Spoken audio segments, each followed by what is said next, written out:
আচ্ছা, একটু কল্পনা করুন তো ২০১৫ সালের মাঝামাঝি সময় ঈদের ঠিক পরপরই ৭ জন বন্ধুর মাথায় হঠাৎ একটা অদ্ভুত আর রীতিমতো পাগলাটে ভূত চাপল। গন্তব্য পৃথিবীর সবচেয়ে বড় ম্যানগ্রোভ বন, আমাদের সুন্দরবন। কিন্তু বলে রাখি, আজকের এই বিশ্লেষণে আমরা কোনো সাধারণ সুন্দর গোছানো ট্যুরিস্ট গল্পের কথা বলছি না।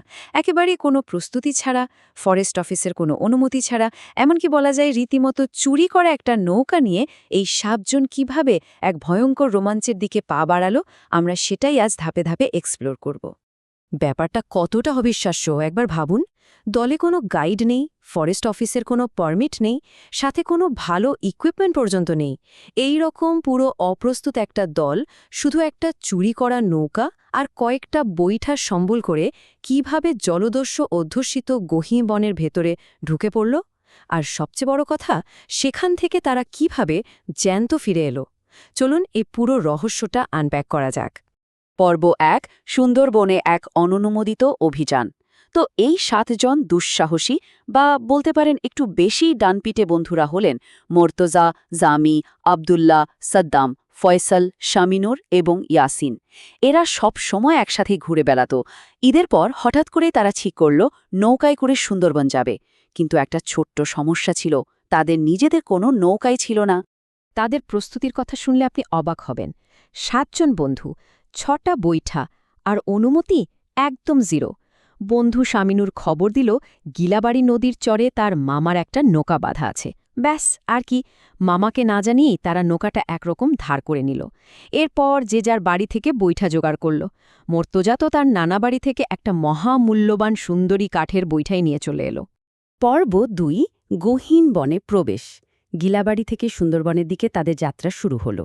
কিন্তু অ্যাডভেঞ্চারের শুরুতেই এক বিশাল ধাক্কা। তারা ভেবেছিল জোয়ারের পানিতে আরামসে নৌকায় ভেসে যাবে, কিন্তু বাস্তব ছিল পুরো উল্টো। নদীতে তখন মরা ভাটা, আর নৌকা আটকে আছে চরের অনেক ওপরে। বাধ্য হয়ে এই ৭ বন্ধু গায়ের জোরে চর থেকে সেই ভারী নৌকা টেনে কাদামাটি পেরিয়ে নদীতে নামালো।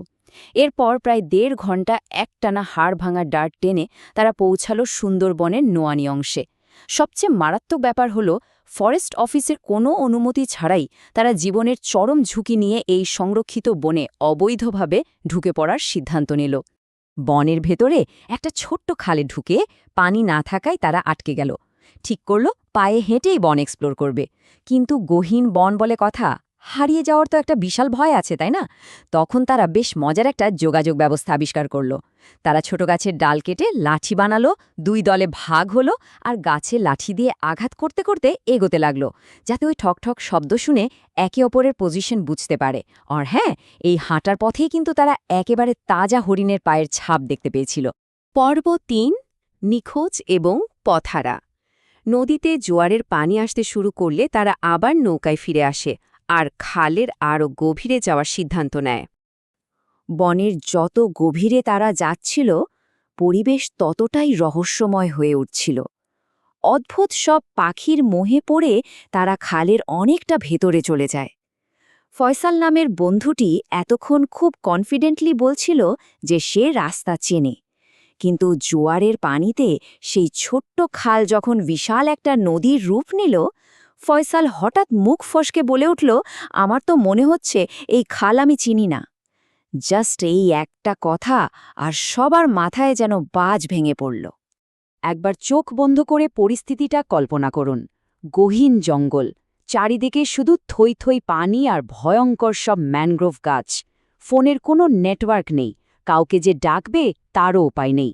আবার যে পথ দিয়ে এসেছে, উল্টো দিকে এত লম্বা পথ দাঁড় টেনে ফিরে যাওয়ার মতো শারীরিক শক্তিও তাদের শরীরে আর অবশিষ্ট নেই। একদম আক্ষরিক অর্থেই তারা ফাঁদে পড়ে গিয়েছিল। আর ঠিক এই চরম হতাশা আর ভয়ের মুহূর্তেই ঘটল এক জাদুকরী ব্যাপার। তারা খেয়াল করল বেশ কিছুক্ষণ ধরে একটা বাজ পাখি তাদের নৌকার সাথে সাথে উড়ছে, কখনো সামনে যাচ্ছে তো কখনো পেছনে। আর কোনো উপায় না দেখে এই দিশেহারা দলটি একটা অবিশ্বাস্য সিদ্ধান্ত নিল। তারা ঠিক করল ওই বাজ পাখিটাকে চোখ বন্ধ করে অনুসরণ করবে। বাজ পাখিটার পেছন পেছন গিয়ে তার একটা ৩ নদীর মোহনায় পৌঁছল। সবাই স্পষ্ট দেখল পাখিটা মোহনা থেকে বাঁ দিকের পথ ধরেছে। তারা বিন্দুমাত্র দ্বিধা না করে বাঁ দিকেই নৌকা ঘোরাল। বিশ্বাস করুন, মাত্র আধা ঘন্টা ওই পাখিটাকে ফলো করার পরই ঠিক যেন সিনেমার মতো তার একটা লোকালয়ে দেখা পেয়ে গেল। পর্ব ৪, জলদস্যুদের হাত থেকে অল্পের জন্য রক্ষা। লোকালয়ে পৌঁছে নদীর চরে যখন তারা হাঁপ ছেড়ে বাঁচল, তখন স্থানীয় মানুষজন এসে এমনভাবে তাদের দিকে তাকিয়েছিল যেন ভিন গ্রহের কোনো প্রাণী দেখছে। কোথা থেকে এসেছে শোনার পর স্থানীয়দের চোখ তো পুরো ছানা বড়া। তারা জানালো এক ভয়ঙ্কর সত্য। ২০১৬ সালের আগে ওই এলাকাগুলোতে ডাকাতদের বিশাল রাজত্ব ছিল। মোহনায় তারা যদি বাজপাখির দেখানো বাঁ দিকের পথ না ধরে ডান দিকে বা সোজা যেত, তবে সরাসরি জলদস্যুদের ক্যাম্পের মুখে গিয়ে পড়ত। এই কথা শোনার পর সবার তো গায়ের লোম খাড়া হয়ে যাওয়ার অবস্থা। নিশ্চিত মৃত্যুর হাত থেকে কি অদ্ভুতভাবে যে তারা বেঁচে গেছে সেটা ভেবেই শিউরে উঠছিল। পর্ব ৫, মৌচাকের সেই মহাবিপর্যয়। এত বড় একটা বিপদ থেকে বেঁচে ফেরার পর মানুষের সাধারণত ভয় পাওয়ার কথা, কিন্তু তাদের মনে উল্টো এক অদ্ভুত সাহসের জন্ম হল। তারা ভাবল তারা বুঝি অপরাজেয়। ফেরার পথে আবদুল্লা একটা মৌচাক দেখে বলে বসল, সুন্দরবনে এসে মধু না নিয়ে গেলে কি হয়?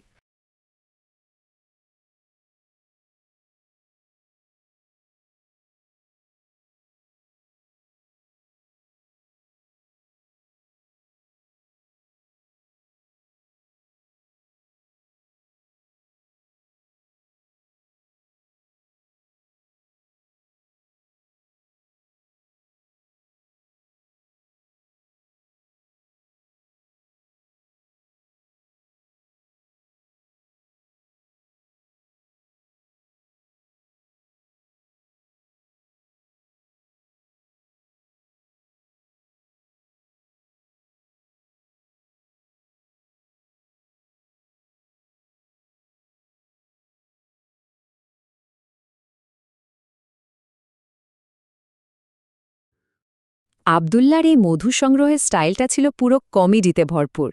সে সবাইকে খুব সিরিয়াসলি ওয়ার্নিং দিল, খবরদার, কেউ কিন্তু নদীতে লাফ দিবি না। এ বলে সে নিজেই বৈঠা দিয়ে মৌচাকে দিল এক বিশাল বাড়ি। আর মুহূর্তের মধ্যে সবার আগে সে নিজেই পানিতে দিল এক বিশাল ঝাঁপ। তাকে দেখে ভয় পেয়ে বাকিরাও নৌকার উপর থেকে উল্টিয়ে যে যার মতো নদীতে গিয়ে পড়ল। এরপর শুরু হল মৌমাছির সেই ভয়ঙ্কর প্রতিশোধ। তারা কোনো মতে নৌকা নিয়ে নদীর ওপারে ছুটে এলো ঠিকই, কিন্তু ততক্ষণে ড্যামে যা হওয়ার হয়ে গেছে। অন্তত ৪-৫ জন বন্ধুর মুখ মৌমাছির কামড়ে এমনভাবে ফুলে গিয়েছিল যে তাদের আর চেনাই যাচ্ছিল না। জামি নামের বন্ধুটির অবস্থা তো এতটাই খারাপ হয়েছিল যে দেখলে কান্না নয়, উল্টো হাসি পাচ্ছিল। কিন্তু দাঁড়ান, গল্পের টুইস্ট এখনও বাকি। একটু ধাতস্থ হওয়ার পর মুর্তজা হঠাৎ খেয়াল করল তার নানার সেই মহামূল্যবান সুন্দরী কাঠের বৈঠাটা তো আবদুল্লা তাড়াহুড়োয় সেই মোচাকের নিচেই ফেলে এসেছে। তো আর কি করা, বাধ্য হয়ে ফুলে যাওয়া মুখ নিয়ে কয়েকজন বন্ধুকে আবারও এই মোচাকের কাছে যেতে হলো। তারা আবারও খোঁচা দিল, আবারও এক দফা মৌমাছির কামড় খেল, আর ফাইনালি সেই প্রিয় বৈঠাটা উদ্ধার করে আনল। পর্ব ৬, বাস্তবে ফেরা। এই পুরো রোলার কোস্টার অ্যাডভেঞ্চার শেষে ক্লান্ত, বিধ্বস্ত এই দলটা লোকালয়ের পাশ থেকে কিছু গোল পাতা আর ফল জোগাড় করে। সারা দিনের ধকলে তাদের পেটে তখন প্রচণ্ড ক্ষুধা। তারা বানিয়াখালী এলাকায় এসে পৌঁছল। ব্যাপারটা একটু ভেবে দেখুন, কিছুক্ষণ আগেই তারা জলদস্যু, বন্যপ্রাণী আর গহীন বনে পথ হারানোর মতো আক্ষরিক অর্থেই জীবনমরণ পরিস্থিতি পার করে এসেছে, আর এখন তারা একদম সাধারণ জীবনে ফিরে এসে দোকান থেকে পাউরুটি আর মুড়ি কিনে খাচ্ছে। এমনকি নতুন সিগারেট ট্রাই করতে গিয়ে জামি বিষম খেয়ে এমনভাবে কাশতে শুরু করল যে ওই মহাকাব্যিক অ্যাডভেঞ্চারের শেষটা হলো একেবারেই একটা কমেডি সিনের মতো। সারা দিনের এই পাগলপাড়া অ্যাডভেঞ্চার শেষে সূর্য যখন ডুবছে, তারা গিলাবাড়ি বাজারে ফিরে এলো। একদম চুপচাপ, যেন কিচ্ছু হয়নি এমন একটা ভাব করে তারা সেই মামার ধার করা নৌকাটি আবার আগের জায়গায় তুলে রাখল, আর যে যার বাড়ির পথ ধরল। আজকের এই পুরো বিশ্লেষণ থেকে একটা প্রশ্নই কিন্তু বারবার মাথায় ঘোরে। কোনো প্রস্তুতি নেই, অনুমতি নেই, পথ চেনার লোক নেই, তবু শুধুমাত্র একটা বাজ পাখির ইশারায় তারা নিশ্চিত জলদস্যুদের হাত থেকে বেঁচে ফিরল। এটা কি শুধুই নিছক ভাগ্য, নাকি প্রকৃতির কোনো অদ্ভুত খেয়াল? মাঝে মাঝে বাস্তব জীবনের এসব গল্প যে কোনো থ্রিলার সিনেমাকেও হার মানায়। তাই না? আপনাদের কি মনে হয় এমন চরম অপ্রস্তুত অবস্থায় পড়লে ভাগ্য কি আসলেই সবসময় এভাবে বাঁচিয়ে দেয়? এই প্রশ্নটা আপনাদের জন্য রেখে গেলাম।